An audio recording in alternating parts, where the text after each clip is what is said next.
Hello friends, मैं हूं सन्मय प्रकाश और आप देख रहे हैं यूट्यूब चैनल सरकार जॉब न्यूज़। आपका स्वागत है डेली करंट अफेयर्स वीडियो में। सबसे पहले इंपॉर्टेंट क्वेश्चन देखते हैं क्या क्या है इस वीडियो में।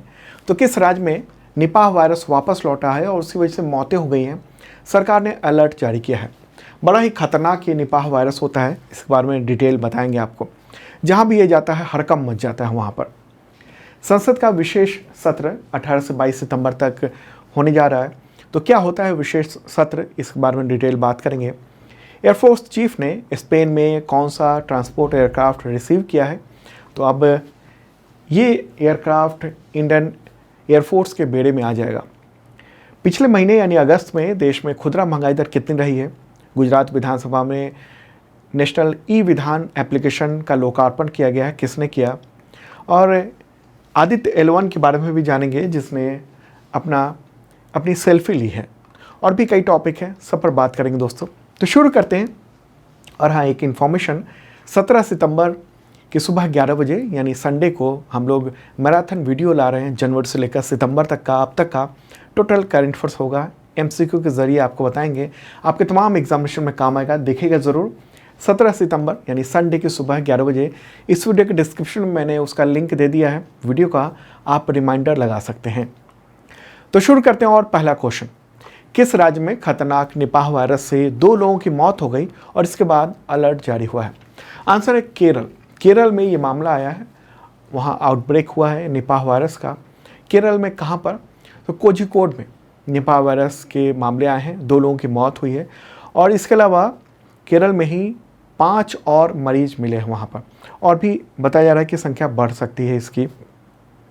और केंद्रीय स्वास्थ्य मंत्री हैं मनसुख मांडविया, उन्होंने ये कंफर्म किया है कि ये निपाह वायरस की वजह से ही मौत हुई है, और एक्सपर्ट भी भेजे गए हैं वहाँ पर। और इसके बाद क्या हुआ है, पड़ोसी जो राज्य हैं जैसे तमिलनाडु, कर्नाटक, वहाँ पर एहतियाती कदम उठाने शुरू कर दिए गए हैं। और जो भी केरल से उन राज्यों में जा रहा है उसका पूरा चेकअप किया जा रहा है, कहीं वो बीमार तो नहीं है। ठीक है, तो केरल के कई ज़िलों में ये अलर्ट जारी किया गया है अब, जैसे केरल के कोझिकोड, किन्नौर, वायनाड, मलप्पुरम। वहाँ पर कोझिकोड के कई सारे ग्राम पंचायतों को कंटेनमेंट जोन बना दिया गया है। जो हालात कोरोना के टाइम थे कुछ वैसे ही उस इलाके में बनाया गया है। तमाम एजुकेशनल इंस्टीट्यूट्स, आंगनबाड़ी केंद्र, बैंक, सरकारी संस्थान, उन सबको बंद कर दिया गया है। ऑनलाइन क्लासेस वहाँ पर शुरू कर दिए गए हैं। हालांकि ये केरल के कोझिकोड की बात कर रहा हूँ मैं, ठीक है, जहाँ पर ये वायरस का मामला मिला है। उसके आसपास में थोड़ा अलर्ट जारी किया गया। ओके, अच्छा, ये जो वायरस का मामला है ये पहले भी आ चुका है केरल के कोझिकोड और मलप्पुरम जिले में। 2018 में निपाह वायरस से 17 लोगों की मौत हुई थी। 2019 में कोच्चि में भी निपाह वायरस के संक्रमण का मामला आया था। 2021 में भी कोझिकोड में निपाह वायरस का एक केस मिला था। तो ये स्थिति है। अब ये देखते हैं कि ये जो वायरस है निपाह वायरस, वो कैसा संक्रमण है और कैसे फैलता है। देखिए, निपाह एक जूनोटिक बीमारी है, जिसका मतलब ये हुआ कि ये संक्रमित जो इन्फेक्टेड जो जानवर हैं और या जो बेट है यानी चमगादड़ है, उन सब से आता है। और मुख्य रूप से इसका सोर्स जो है ना वो चमगादड़ बताया जाता है। और यहाँ से ये तमाम अलग अलग जानवरों में, और जो दूषित भोजन है क्या क्या, ये देखिए, दूषित जो भोजन है, अगर इसने कोई फल खा लिया है और इसमें कोई वो संक्रमण है, इन्फेक्टेड है निपाह से, तो उसमें आ जाएगा। तो वो अगर कोई ह्यूमन खाएगा तो उसे इन्फेक्ट हो सकता है, ठीक है। और एनिमल्स भी हो सकता है, और इसका मतलब मनुष्यों से हो सकता है, और मनुष्य से मनुष्य में हो सकता है, ठीक है। तो ये है स्थिति। WHO का कहना है कि अगर कोई संक्रमित व्यक्ति है, इन्फेक्टेड व्यक्ति है, तो उसके करीब में आने वाले व्यक्ति को भी ये संक्रमण हो सकता है, इन्फेक्शन हो सकता है, ठीक है। और ये मुख्य तौर पे चमगादड़, सूअर जैसे इंसानों से फैलता है। और इस बीमारी में बड़ी बात यह है कि मरने वालों की दर बहुत ज़्यादा है। अब तक इसका कोई ट्रीटमेंट या टीका उपलब्ध नहीं है इस तरह का। ठीक भी हो जाते हैं, लेकिन वो बहुत कम दर है, ठीक है। अच्छा, निपाह वायरस जो है वो कैसे मिला, कब मिला था, ये कैसे पता चला था। देखिए, निपाह वायरस जो है ना वो सबसे पहले मलेशिया में मिला था।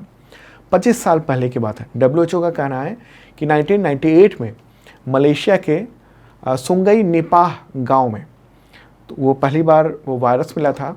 तो सुंगई निपाह जो गांव था ना, उसी के नाम से निपाह लिया गया और इस वायरस का नाम निपाह वायरस कर दिया गया था। ओके।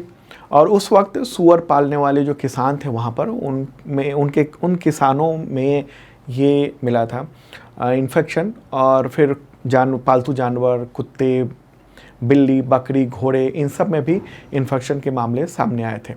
और ये बताया गया था उस वक्त भी कि चमगादड़ और मतलब चमगादड़ से सूअर में और फिर लोगों में ये इन्फेक्शन वहाँ पर जब शुरुआत की बात है 25 साल पहले, तब ये आया था। अब सवाल ये है कि कितनी तेज़ी से ये फैलता है और सिम्टम क्या है। देखिए, कोविड-19 वाला तो बहुत संक्रामक था, लेकिन निपाह वायरस उतना संक्रामक नहीं होता है। मानव से मानव में बहुत आसानी से संक्रमण नहीं होता है, लेकिन अगर संक्रमण हो जाती है तो उसकी मारक क्षमता यानी डेथ रेट वो बहुत ज़्यादा है। जैसे बताया गया है कि 2001 में पश्चिम बंगाल के सिलीगुड़ी में जो प्रकोप आया था, उससे संक्रमण जो हुए थे 66 लोग, तो 45 लोगों की मौत हुई थी। यानी मृत्यु दर, डेथ रेशियो वो है 68%। ठीक। तो निपाह के क्या लक्षण हैं? जैसे फीवर हो जाता है, बुखार, ये दूसरे बीमारियों का भी लक्षण होता है। इसके अलावा हेडेक मतलब सिर दर्द, इसके अलावा वोमिटिंग वगैरह, उल्टी वगैरह हो गया, खराश गले में, सांस लेने में दिक्कत, चक्कर आना, ऐसे लक्षण होते हैं। और ये 1 से 2 हफ्ते तक रहते हैं। डॉक्टर से संपर्क करना होता है और अलग रहना पड़ता है लोगों से, ताकि इन्फेक्शन दूसरों को ना पहुँचे। तो केरल की बात करें हम, केरल में ये मामला सामने आया है। केरल के मुख्यमंत्री हैं पी विजयन, गवर्नर हैं आरिफ मोहम्मद खान, राजधानी है तिरुवनंतपुरम। ओके, महत्वपूर्ण बात। चलिए अब आगे बढ़ते हैं दोस्तों, और अगला टॉपिक जो है ना वो महत्वपूर्ण है। संसद का विशेष सत्र यानी स्पेशल सेशन कब से कब तक? 18 से 22 सितंबर तक।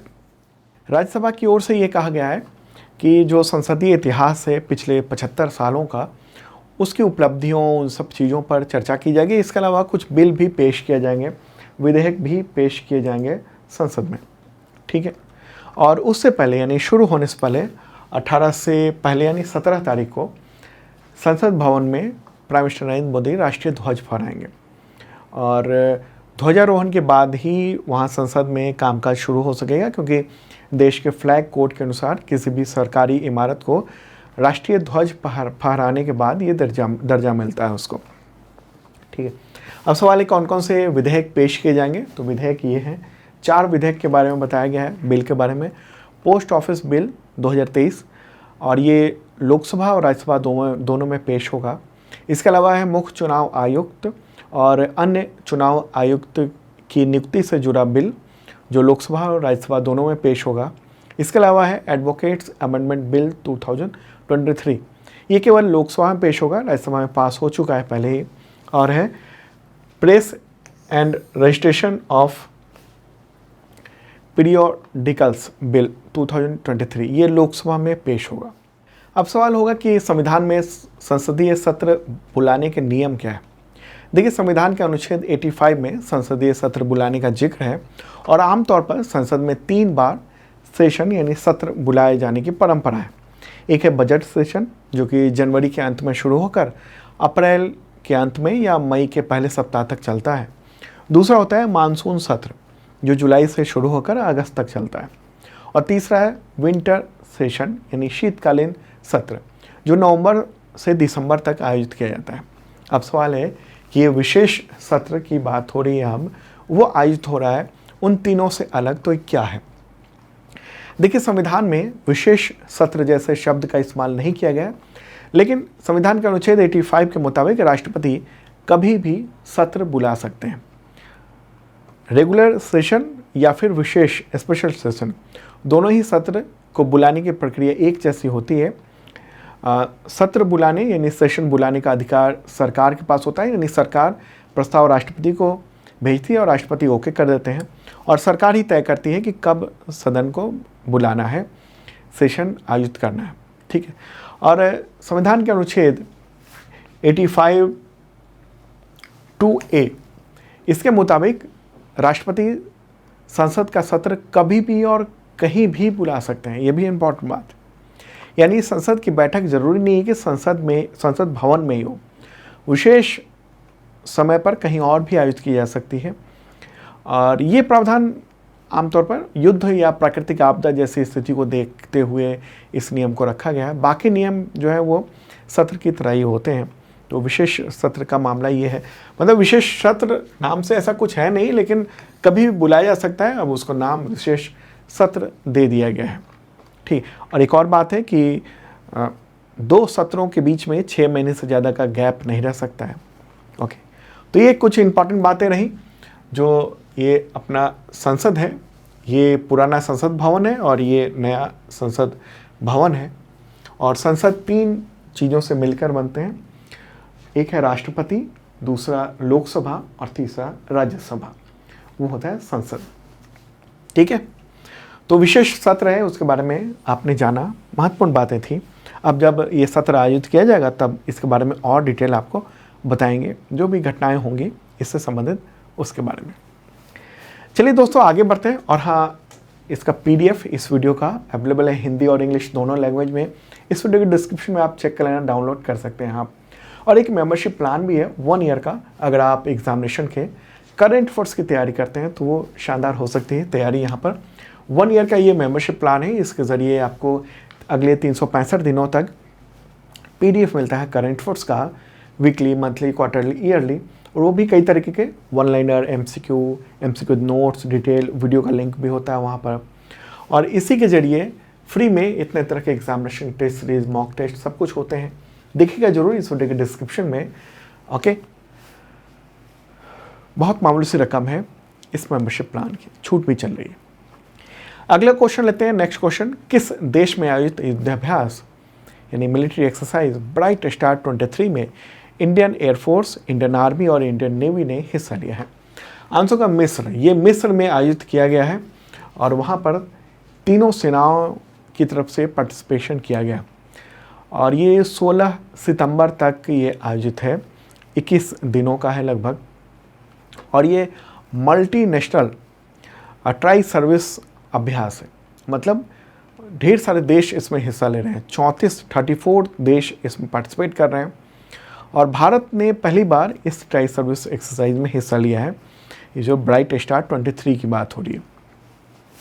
तो वायुसेना की ओर से ये बताया गया है कि इस युद्धाभ्यास में MiG-29 लड़ाकू विमान 5 भेजे गए हैं। इसके अलावा और ट्रांसपोर्ट एयरक्राफ्ट हैं। नेवी की ओर से जहाज़ भी भेजे गए हैं, जो युद्धक जहाज़ हैं, युद्धक पोत हैं, वो भी भेजे गए हैं। आर्मी की ओर से पूरी सेना की एक टीम गई है वहाँ पर युद्धाभ्यास में। ठीक है, तो मिस्र में हो रहा है। एक बार मिस्र को भी देख लेते हैं, कहाँ पर है। इजिप्ट, प्यारा भारत रहा अपना। और इजिप्ट देखने के लिए हमें चलना पड़ेगा अफ्रीका की ओर। ठीक है, तो यहाँ पर है ये इजिप्ट यानी मिस्र। राजधानी है काहिरा। राष्ट्रपति हैं अब्देल फतह अल सीसी। पड़ोसी देश जो है, ज़मीनी सीमा किससे लगी है? तो यहाँ पर ये लीबिया हो गया। यही लीबिया जहाँ पर तूफ़ान आया और तूफ़ान की वजह से पूरा एक शहर बर्बाद हो गया है। 10,000 से ज़्यादा लोग लापता हैं वहाँ पर। ठीक है, तो ये लीबिया है। ओके, तूफ़ान का नाम आप बताइएगा। लीबिया में जो तूफ़ान आया, मैंने कल बताया था, कितने लोग देखते हैं, याद है? उस तूफ़ान का नाम क्या है और किस नदी के डैम टूटे जिसकी वजह से लीबिया का वो शहर वो बर्बाद हो गया? ठीक, तो इजिप्ट का पड़ोसी एक तो लीबिया हो गया, दूसरा सूडान हो गया। और यहाँ देखेंगे ये इज़राइल है। ठीक है, इज़राइल हो गया और फ़िलिस्तीन भी है। यहाँ पर इसका गाजा पट्टी हिस्सा है, दूसरी तरफ वो है। ओके, तो ये सब है। और समुद्री जो सीमा है उसकी इस तरफ है मेडिटेरियन सी यानी भूमध्य सागर, और ये है रेड सी यानी लाल सागर। ठीक है, कई बार ये मन में क्वेश्चन उठता है और लोग स्टूडेंट चर्चा करते हैं कि इजिप्ट जो है वो कहाँ पर है, एक्चुअल में किस महादेश में है? तो इसका ना ज़्यादातर हिस्सा वो अफ्रीका में है और इसका कुछ हिस्सा एशिया में आता है। ओके, पश्चिम एशिया यहाँ वाला। चलिए अब आगे बढ़ते हैं दोस्तों, नेक्स्ट क्वेश्चन लेते हैं। और हाँ, पसंद आ रहा हो लाइक बटन जरूर दबाइएगा। जिन लोगों ने सब्सक्राइब नहीं किया है उनसे अपील है ज़रूर कर लें, और बेल आइकन दबाएंगे तो नोटिफिकेशन आपको वक्त पे मिल सकेगा। चलिए आगे बढ़ते हैं, अगला क्वेश्चन है। एयरफोर्स चीफ ने स्पेन में Airbus defence and space company का कौन सा ट्रांसपोर्ट एयरक्राफ्ट रिसीव किया है सितंबर 2023 में? अभी आंसर का C295। ठीक है, न्यूज़ आप देख रहे हैं। तो यूरोपियन कंपनी है Airbus defence and space, AD space. तो उसी ने 13 सितंबर को भारत को पहला C295 ये टैक्टिकल मिलिट्री एयरक्राफ्ट ये प्लेन सौंपा है। Air chief marshal VR Chaudhari ने स्पेन में ये रिसीव किया है। ठीक है, तो ये एक इम्पॉर्टेंट ये प्लेन है, जो 16 जो विमान है वो वहाँ से फ्लाई मोड में आएंगे और 40 भारत में बनेंगे। सितंबर 2021 की बात है जब भारत ने एयरबस डिफेंस एंड स्पेस उसके साथ एग्रीमेंट साइन किया था, और ये 21,000 करोड़ रुपए की डील थी, और उसके तहत 56 प्लेन जो है ना वो उसकी डिमांड की गई थी। तो उसमें से 40 इंडिया में बनेंगे और कुछ या 16 वो वहाँ से फ्लाई मोड में आ रहे हैं रेडी कंडीशन में। इंडिया में कौन बनाएगा और कहाँ पर बनेगा 40 प्लेन?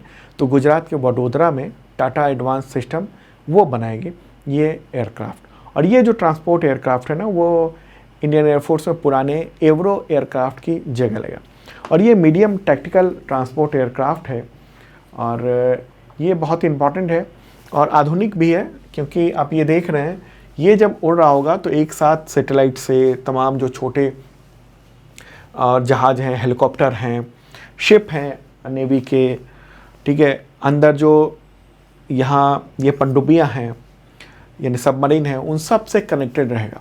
ओके, और ये पूरी निगरानी भी कर सकेगा, और अगर ज़रूरत पड़ रही है कहीं युद्ध में और कहीं पहुंचने में, अपने सेना को पहुंचाने में, तो वहाँ ये पहुंचा सकेगा। तो एक इम्पॉर्टेंट ये चीज़ है। अच्छा, ये बताया जा रहा है कि आगरा जो एयरफोर्स का बेस है, एयर बेस है, तो वहाँ पर इसको तैनात किया जाएगा, और यहीं ट्रेनिंग सेंटर भी इसका बनाया जा रहा है। आगे बढ़ते हैं दोस्तों, अगला क्वेश्चन लेते हैं। अगस्त 2023 में देश में खुदरा महंगाई दर कितनी रही, यानी पिछले महीने? आंसर का 6.83%। 6.83% अगस्त में। जुलाई से थोड़ा कम दिख रहा है, 7.4% था जुलाई में, और अभी हैं हम जो महंगाई है पिछले महीने की 6.83%। हालांकि ये महंगाई दर अभी भी RBI का जो टॉलरेंस लिमिट है ना उससे ज़्यादा ही है। 6% से ज़्यादा नहीं होना चाहिए महंगाई दर, और ये 6.83% देखने को मिल रहा है। अब सवाल है कि ये महंगाई दर कैसे तय होता है? देखिए, ये कंज्यूमर प्राइस इंडेक्स यानी CPI से तय होता है, और इसमें खाद्य सामग्री, फल, कपड़े, जूते, घर, ईंधन, बिजली और बहुत सारी चीज़ों के महंगाई का कैलकुलेशन किया जाता है। और ग्राहक के तौर पर आप जो या हम रिटेल मार्केट से जो सामान खरीदते हैं उसकी जो कीमतें हैं उसमें जो बदलाव हो रहा है उसी के आधार पर ये कंज्यूमर प्राइस इंडेक्स तय होता है, और फिर ये पता चलता है कि महंगाई कितनी है। अब सवाल ये है कि रिपोर्ट कौन जारी करता है? तो NSO यानी नेशनल स्टैटिस्टिकल ऑफिस, उसके द्वारा ये रिपोर्ट जारी की जाती है, और इस बार भी की गई है। और ये ministry of statistics and programme implementation, Hindi में कहेंगे सांख्यिकी और कार्यक्रम क्रियान्वयन मंत्रालय, उसके अंतर्गत आता है। ठीक है, एक और सवाल, RBI इस महंगाई को कैसे कंट्रोल करती है? क्योंकि जिम्मेदारी प्राथमिक तौर पर RBI के पास है महंगाई को कंट्रोल करने के लिए। तो महंगाई कम करने के लिए RBI बाजार में पैसों को बहाव यानी लिक्विडिटी को कम करती है, और इसके लिए RBI रेपो रेट को बढ़ाता है। चलिए आगे बढ़ते हैं, अगला क्वेश्चन लेते हैं। गुजरात विधानसभा में किसने नेशनल ई विधान एप्लीकेशन यानी नेवा उसका लोकार्पण किया है, इनॉग्रेशन किया है? आंसर होगा राष्ट्रपति द्रौपदी मुर्मू ने। ठीक है, न्यूज़ ये रहा और फोटोग्राफ देख रहे हैं आप। तो 13 सितंबर को गुजरात विधानसभा में इस एप्लीकेशन को लॉन्च कर दिया गया वहाँ, और इसी के साथ गुजरात विधानसभा पेपरलेस हो गई है। ई विधान एप्लीकेशन के यूज़ के साथ ही तो पूरी कार्रवाई जो है वहाँ पर पेपरलेस हो जाएगी। कई और राज्यों के विधानसभाओं में इसको लागू किया जा चुका है, यूपी में भी किया जा चुका है पहले, अभी ये गुजरात में किया गया है। और इसमें कागज़ का इस्तेमाल नहीं होगा, सीटों पर टैबलेट लगाए जाएंगे और उसके ज़रिए सारे काम होंगे। कागज़ पेन नहीं, टैबलेट के ज़रिए ही सवाल जवाब सब कुछ होंगे। ठीक है, गुजरात की बात करें हम, मुख्यमंत्री कौन है? भूपेंद्र भाई पटेल। और विधानसभा की बात हुई है तो विधानसभा अध्यक्ष कौन है गुजरात के? तो शंकर चौधरी। नेक्स्ट क्वेश्चन लेते हैं।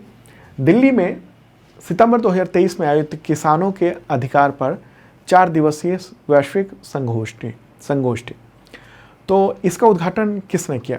आंसर होगा राष्ट्रपति द्रौपदी मुर्मू ने। ठीक है, ये केंद्रीय कृषि और किसान कल्याण मंत्रालय के द्वारा आयोजित किया गया था और उसके मंत्री कौन है? नरेंद्र सिंह तोमर, केंद्रीय कृषि मंत्री। तो उन्होंने इसकी अध्यक्षता की और ये पूरा कार्यक्रम आयोजन हुआ है। किसानों से रिलेटेड मुद्दे पर ये आयोजन किया गया है।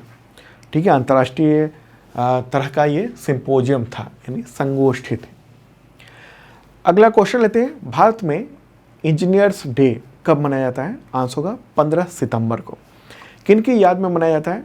तो डॉक्टर एम विश्वेश्वरैया, तो उनकी जन्म तिथि पर ये दिवस आयोजित किया जाता है। और इनका जन्म, जो फोटोग्राफ देख रहे हैं, एम विश्वेश्वरैया, उनका जन्म हुआ था 15 सितंबर 1861 को, 1861 को। ठीक है, और वो इंजीनियर थे और उन्होंने बहुत सारे ऐसे काम किए जिसकी वजह से केंद्र सरकार ने 1968 में ये तय किया कि हम इनके जन्मदिन पर अभियंता दिवस या फिर कहें इंजीनियर्स डे आयोजित करेंगे। नेक्स्ट क्वेश्चन, राष्ट्रीय हिंदी दिवस कब मनाया जाता है? आंसर होगा 14 सितंबर। तो आप सभी को हिंदी दिवस की शुभकामनाएं। ठीक है, राष्ट्रीय हिंदी दिवस, ये दिवस जो है वो क्यों मनाया जाता है आखिर? इसी दिन क्यों? क्योंकि इसी दिन 1949 में संविधान सभा ने एक मत से निर्णय लिया था कि हिंदी ही भारत की राजभाषा होगी, यानी ऑफिशियल लैंग्वेज। ठीक है, तो हिंदी जो है वो राजभाषा है, यानी ऑफिशियल लैंग्वेज है भारत की। और ये हिंदी भाषी राज्यों के लिए कम्युनिकेशन के लिए यूज़ की जाएगी और अंग्रेजी सहयोगी आधिकारिक भाषा है। ठीक है, अंग्रेजी सहयोगी आधिकारिक भाषा है जो राज्यों के साथ संवाद करने में इस्तेमाल की जाने वाली भाषा है, खासतौर पर जहाँ हिंदी इस्तेमाल नहीं होती है वहाँ पर। ठीक है, तो ये आपको ध्यान में रखना है कि हिंदी ऑफिशियल लैंग्वेज है, ये नेशनल लैंग्वेज नहीं है बल्कि ऑफिशियल लैंग्वेज है। नेशनल लैंग्वेज अभी तक कुछ तय नहीं हुआ है, ये राजभाषा है, यानी ऑफिशियल जो भी काम है वो हिंदी में।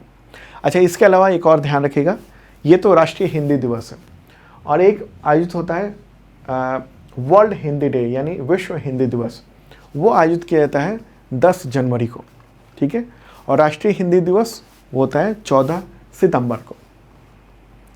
आगे बढ़ते हैं, अगला क्वेश्चन, भारत के ऐसे पहले स्पेसक्राफ्ट का नाम बताएं जिसने अंतरिक्ष से अपनी सेल्फी ली है और भेजी हुई। इसका आंसर होगा आदित्य L1। ठीक है, ये देख रहे हैं फोटोग्राफ, ये सेल्फी बताई गई है इसरो के द्वारा और ये फोटोग्राफ इसरो के द्वारा जारी किया गया। आदित्य L1 जो है ना, वो पृथ्वी और सूर्य के बीच में जो L1 पॉइंट है वहाँ पहुँचने के रास्ते में, और उसी रास्ते में उसने ये तस्वीर खींची और इसरो को भेजी है। और इसके साथ ही एक ये भी फोटोग्राफ भेजा उसने, उसमें पृथ्वी और चंद्रमा यहाँ पर डॉट सा दिख रहा है, यहाँ चंद्रमा, उसको भी उसका फोटोग्राफ भेजा गया है। ठीक है, तो आदित्य L1 पर जो लगा हुआ कैमरा है उसने ये फोटोग्राफ खींचा है। तो अभी ये रास्ते में, यानी 2 सितंबर को ये लॉन्च हुआ था PSLV C-57 का एक्सेल वर्जन जो रॉकेट था, उससे श्रीहरिकोटा सतीश धवन स्पेस सेंटर से, और तकरीबन 4 महीने लगेंगे और 15 लाख किलोमीटर दूर L1 पॉइंट पर पहुंचेगा। ओके, आदित्य L1 पर हमने एक डिटेल कंटेंट भी बनाया हुआ है, वो आप देख सकते हैं, जो डेली का करंट अफेयर्स है आपको मिल जाएगा यूट्यूब चैनल सरकारी जॉब न्यूज़ पर। तो दोस्तों, ये था महत्वपूर्ण और आज का करंट अफेयर्स। कुछ और भी मुद्दे हैं, जैसे कि सऊदी अरब के क्राउन प्रिंस और वहाँ के प्राइम मिनिस्टर, वो दिल्ली पहुँचे थे, कुछ एग्रीमेंट भी हुए हैं, तो उस पर कल के करंट अफेयर्स में आपको हम बताएंगे डिटेल। ठीक है, अब मिलते हैं कल, बाय।